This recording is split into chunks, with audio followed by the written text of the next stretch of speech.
This is Kenesha Coleman, the Beauty CPA. I help beauty entrepreneurs save money on their taxes with effective tax planning. It has been a little bit since I came and talked to you all lately. I think it was late last week. We had a nice long Labor Day. Mine was well, it was good, and I hope yours was too. But now we are back for Tax Tips Tuesday. Like I explained to you all last week, we kind of wrapped up tax planning, right? So, and let me explain that. It's not that I'm not going to be talking about tax planning. I'm always going to talk about tax planning just because I should be, we should be, you should be, and we want to save money on our taxes. So I'm always going to be talking about it. It just won't be like, so heavy, so blatant, so obvious. It won't be such a hard push on it because there are other things that I would like to bring to you all that are crucial and beneficial. So this week we're going to go back to the basics. I've been getting a ton of questions from beautypreneurs that are foundational in nature, right? So I wanted to bring content to the beautypreneur that this person may be just starting out, or maybe this person has been in the game for a while, but they're ready to formalize and legitimize the structure of their beauty business. So we're taking it back to the basics, and we're gonna be covering some kind of some like regulatory formality things when you're establishing a business. I I started the week off last week. We talked about business structures really heavy, right? Remember, I gave you guys 4 to 6 business types that you can choose from. First, we started the conversation by saying, okay, should you even have a business entity structure? And my suggestion was a loud yes, right? Mine was a loud yes. Not even thinking about tax implications, but just because you know, you have a business and we want that to be legal and legitimized. And we want you to have the legal protections that the legal business entity structure brings. So my suggestion was, you don't, it's not required, but my suggestion was yes, just to let's formalize it, let's legitimize it, let's make it legal, let's separate personal from business and give it its own entity structure, you know? Now today we're gonna be talking about EINs. I get that question a lot too, and every time I get the question, it surprises me. Just like the business entities question used to surprise me, because I said, of course, you have a business, right? So yeah, you need a business entity structure, and that's my same advice as far as EIN. So let me take it back for a second.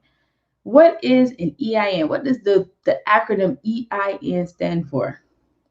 That is going to be your entity identification number. Now you're going to see the term tax ID number. You're going to see that term also. Use them interchangeably.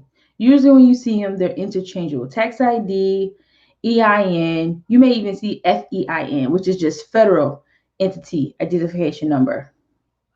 But this is a 9-digit number that the IRS will assign to you.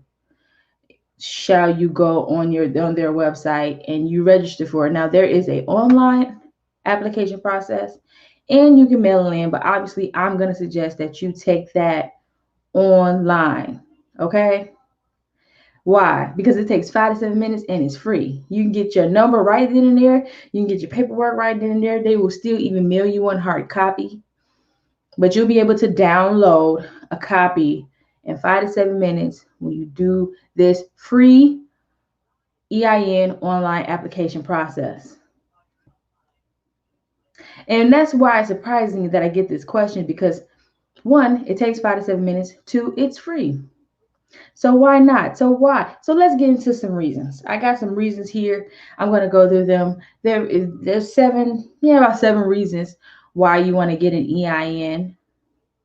I'm going to go through this very quickly. I will not keep you all night. And then I'm going to give you some other like firm updates I want you guys to know. Okay. So the first one, what reasons to get EIN?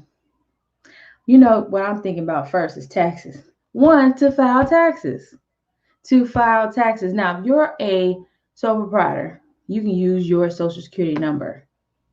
But that is the very thing that I am bringing you guys this information for, and so that we can separate our personal selves from our business, because our business is an actual living thing and we want to structure it and think of it as such. And so that's why we want to formalize it and structure it with its own business entity structure and its own EIN. Now, you as a person, you have an SSN, you have a social security number. Your business's EIN is like its social security number. So if you got an SSN, let your business have one too.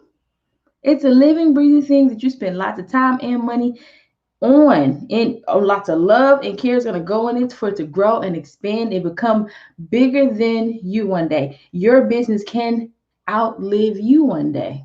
So let it, put it in a position to do so. Get it its own structure and get it its EIN, which is synonymous to like your SSN. So sole proprietors out there that are filing Schedule C attached to 1040, I know that you can use your social security number, but give your business its own EIN and use its own number on the Schedule C when you file your tax returns. Okay? Now, in the case that you are going to not be a sole proprietorship one day, you want to file for the LLC, which I'm going to continually encourage you to do, or you want to be a partnership, or you want to be an S corporation or C corporation, you're going to need an EIN at that point. It's going to be a requirement at that point. So why not just get it now?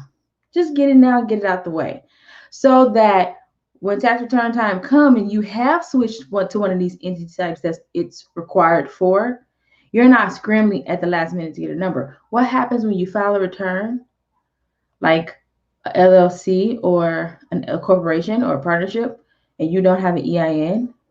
What happens? You can't use your SSN. You get penalized. Yes, you get a penalty. You get a penalty. Because having an EIN for those types of business entity structure is a requirement. Please remember that. Okay, reason number 2 to have an EIN for your business is to prevent identity theft. So I am going to pick on my sole proprietors again. Okay? The reason why I'm saying that is because for the other entity types, you have to have one no matter what. So you're kind of forced into it. But the sole proprietors, you guys can like skate for a little bit without having one. It helps prevent identity theft. Now, everything you do in your business, most things you do in your business, whether you are having business dealings with vendors or clients or the bank or whoever you need a loan from, or a lot of different places, they will ask you for your EIN. You're gonna say, I don't have one. Then they're gonna take your SSN as an alternative. Well, now you have your SSN floating around to not only for your personal use, but also now for business. The more you use your SSN, the more likely it is to be stolen and used by crooks and scammers to do, unethical, illegal things. But if you had EIN, if your business had its own number that you can use, you wouldn't have to use your SSN. So keep that in mind. When you get an EIN, you no longer have to use your SSN for things when it comes to your business. So business dealings with vendors and clients. You don't want to give a vendor or client your SSN. You want to give them the EIN. You want to keep your SSN private and sacred and close to home, so it's not used for illegal matters, so it's not stolen or anything. Okay.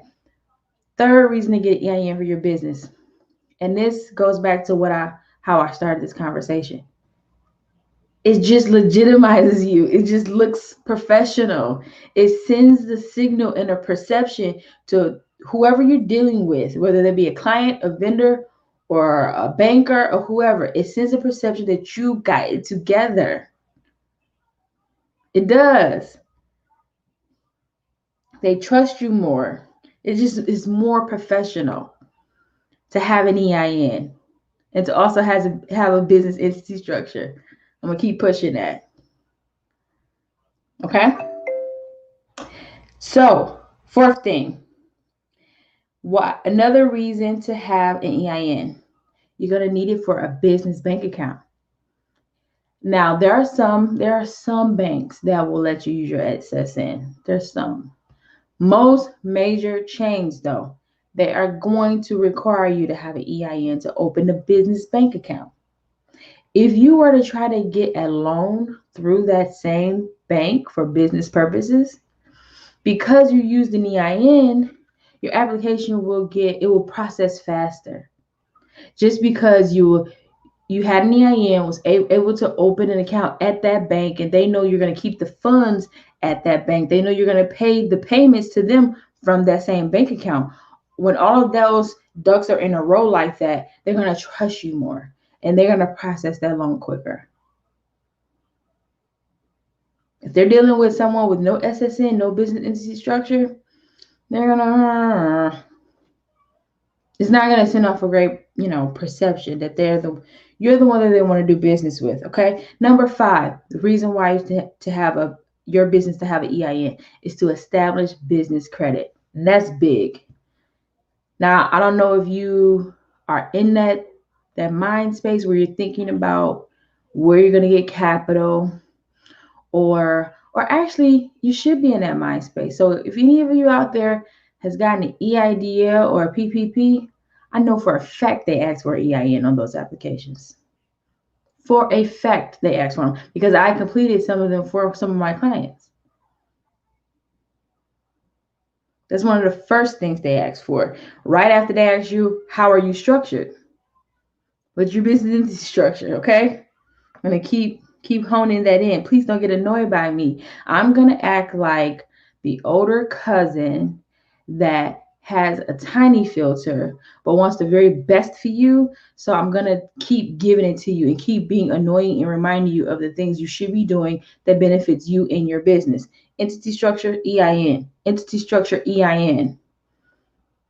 So again, number 5 reason to have one is it helps you establish business credit. It's going to be a requirement. If you ever want to build your business credit to help with capital and financing, you're going to need an EIN. Number 6, if you ever want to grow and scale and hire employees, it's a requirement to have an EIN because you have to pay, you have to file, you have to withhold from your employees' paychecks, and you have to remit those withholdings to the government, and you have to file quarterly federal and state payroll tax returns.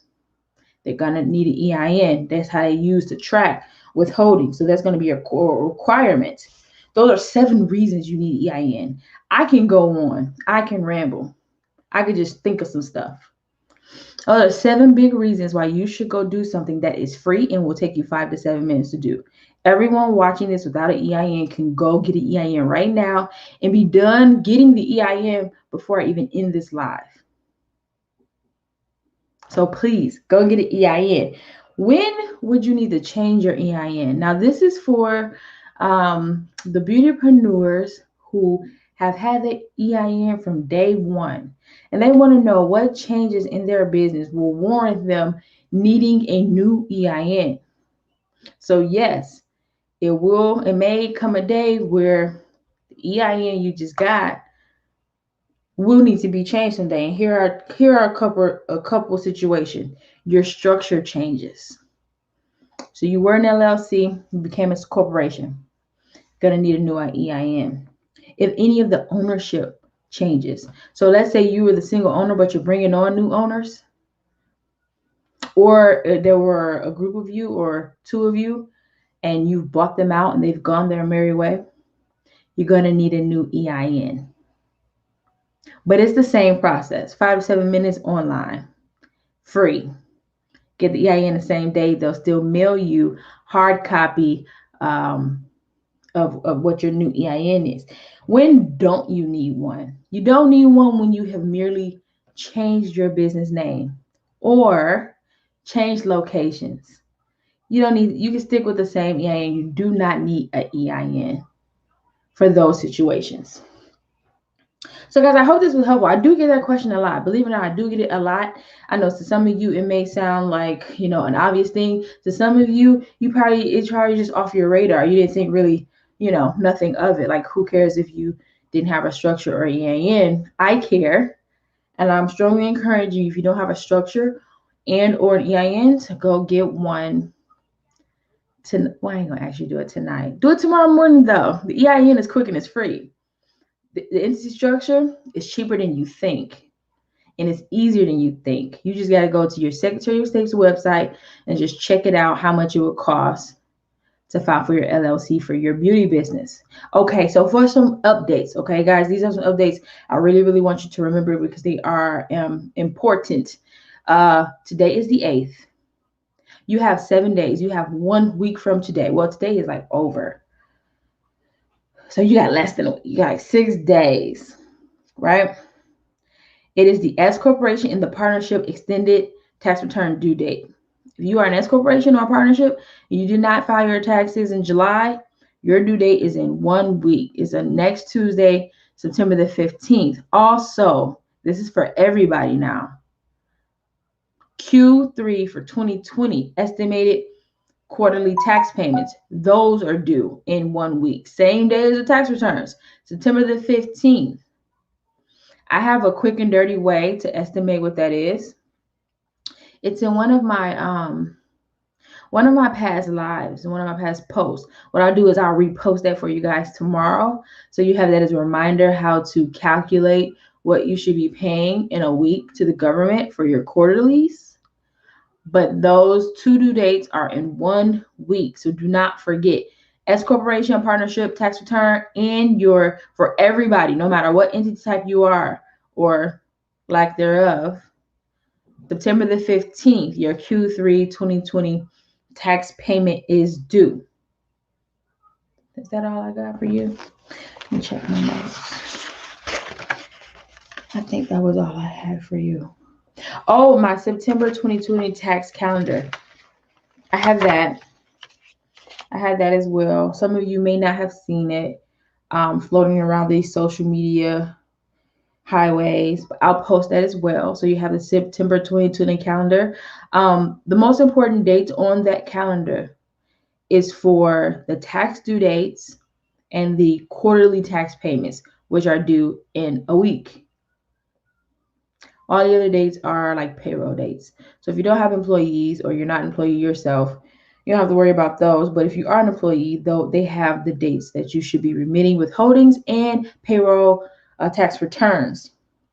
Now, like I said, now until maybe for a couple weeks, I'm going to be going back to the basics. I'm going to be addressing some of the most commonly questions that I get, and most of them are around, like I said, the formalizing and the legitimizing of your beauty business. So what structure should I be? When should I change? What about EINs? What about bank accounts? What about bookkeeping?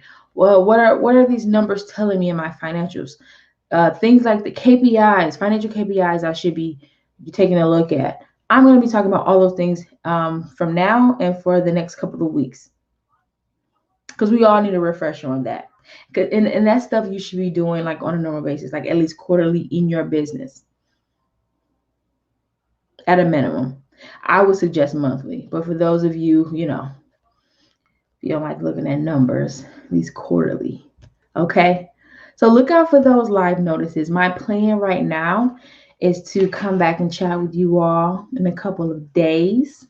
I'm going to be talking about commingling funds, bank accounts, bookkeeping. It's going to be very, very good lineup. So please watch out for that. My last reminder is I know Labor Day is over. So the Labor Day sale for the Ultimate Tax Planning Guide for Beautypreneurs, the sale is over, but that product is still available for you all if you didn't get a chance to get it at that ultra low price during the Labor Day sale. You can find that first link in my bio. Again, tax planning never ends. As long as you are making money. I can even argue for when you're not making money. But as long as you're seeing cash flow in and out of your business, you should be tax planning. Every dollar you get, you should be saying to yourself, how can I lower the amount I have to get to the tax man? Which is why I created the Ultimate Tax Planning Guide for Beautypreneurs. Please check that out. That's the first link in my bio. You have enough time in the rest of the year to use that guide and to make some changes to lower your 2020 tax bill. Do not count on COVID that your tax bill is going to be low. Don't count on that. Because some of you actually prospered during this time. Some of you prospered during this time. For those who didn't, and now you're back to work, you actually may prosper as if COVID never happened. It's still, 4 months left in a year? You actually still can come out doing very well. You want to be prepared to lower your taxes if that happens. You can't wait till December to say, oh my God, I made over 100K, and think you can do something to lower that for tax purposes. You can't. It's done at that point. It's over. Now you're paying full tax on 100K. So please take advantage of the guide I have available in the first link of my bio. I still have some slots for the free strategy sessions. You can look at my online calendar that's also in my bio. But please do not let this don't let this slip through the cracks. You will not like yourself next April when you get your tax bill if you do nothing now to the end of the year. Okay, so that's my PSA. I hope you guys found this helpful. Have a great night. If you have any questions or comments, leave them in the comments or shoot me DM. Of course, I'll get with you and we can talk your situation out. But until next time, please keep making the world beautiful. And thank you for joining me.